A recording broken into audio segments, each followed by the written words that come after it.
Ya, kita menyediakan semua sarana yang kami anggap cukup untuk mendukung kelanjutan kehidupan di sekitar ini. Selain tenda dom ini, Pemprov DKI juga memberikan dukungan lainnya seperti sembako, paket alat mandi, paket keperluan anak sekolah, dan makanan siap saji. Oke, Basnas.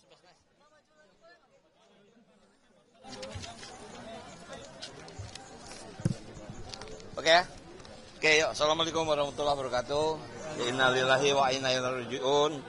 Saya mewakili pemerintah Provinsi DKI Jakarta mengucapkan turut berduka cita atas kejadian kebakaran yang menimpa hampir 10 keluarga-keluarga di daerah Jalan Kutilang ini, Kelurahan Bukit Duri.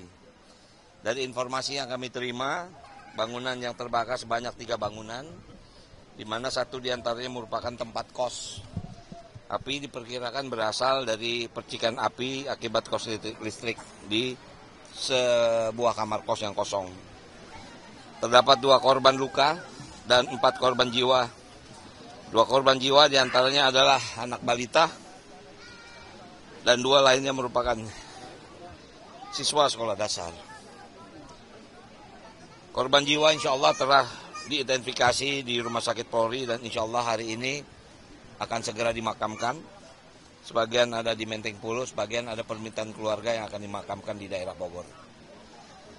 Korban selamat sebanyak 25 orang dan saat ini diungsikan di tenda di belakang ini.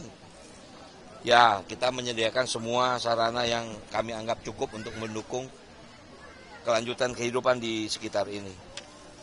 Selain tenda dom ini, Pemprov DKI juga memberikan dukungan lainnya seperti sembako, paket alat mandi, paket keperluan anak sekolah, dan makanan siap saji.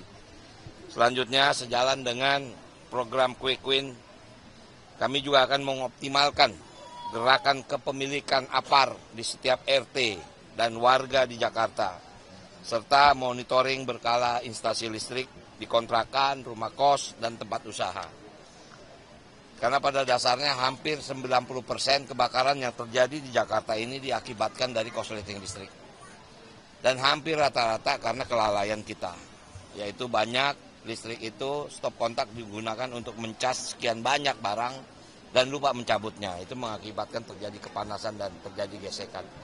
Jadi mudah-mudahan dari berbagai kejadian kebakaran di Jakarta, marilah kita belajar apa yang bisa kita lakukan agar kita bisa meminimalisir kebakaran yang terjadi.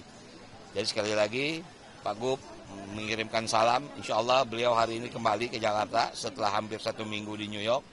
Dan insya Allah mungkin minggu depan beliau sudah bisa aktif bekerja lagi. Mungkin itu yang bisa saya. Kalau ada pertanyaan silakan. Ya. Saya minta maaf tidak menyebut ya. Tapi tadi teman-teman lihat memang ada kriteria. Keluarga yang mengalami naas, 2 anaknya meninggal, kita berikan santunan. Kemudian keluarga yang anaknya meninggal 1 orang juga kita berikan santunan. Saya tidak ingin menyebut jumlah, tapi artinya itulah maksimal Basnas telah banyak memberikan bantuan kepada kita juga.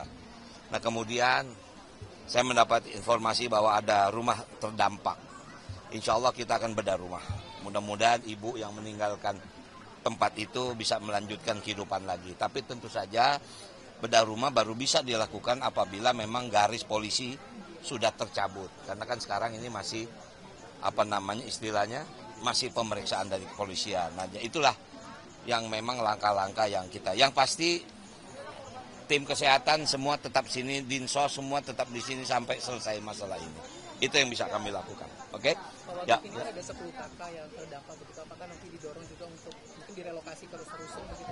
Salah satu kalau memang ada keinginan mereka, kita siapkan sebetulnya. Maaf, mungkin daerah sini dekat Manggarai. Kita ada rusun Pasar Rumput, ya kan?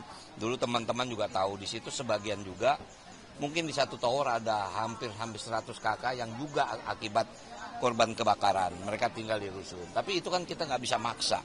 Harus datang dari keinginan masyarakat itu sendiri. Tapi artinya kita menyiapkan beberapa rusun untuk mengantisipasi hal-hal seperti ini.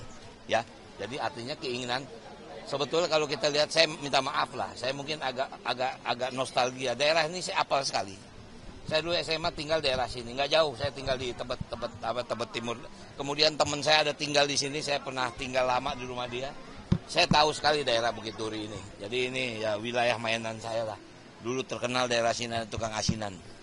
Jadi saya nggak tahu mungkin masih ada apa kagak. Saya nggak tahu. Tapi artinya saya sangat tahu lah wilayah ini.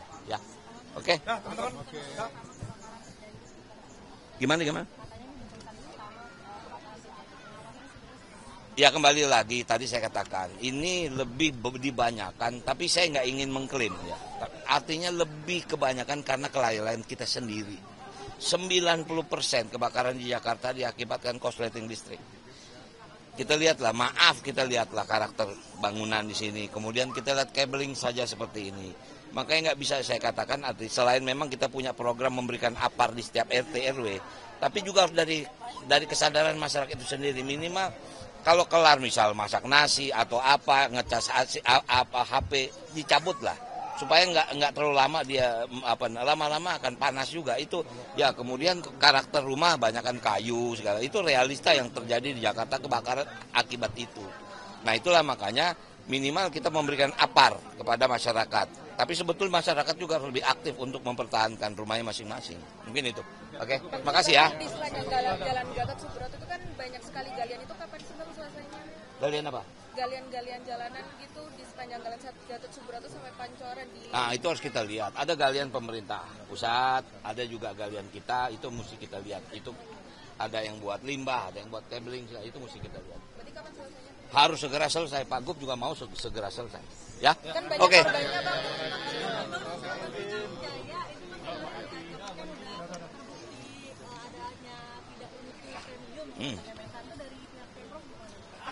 Dievaluasi saja kalau ada kesalahan tindak saja.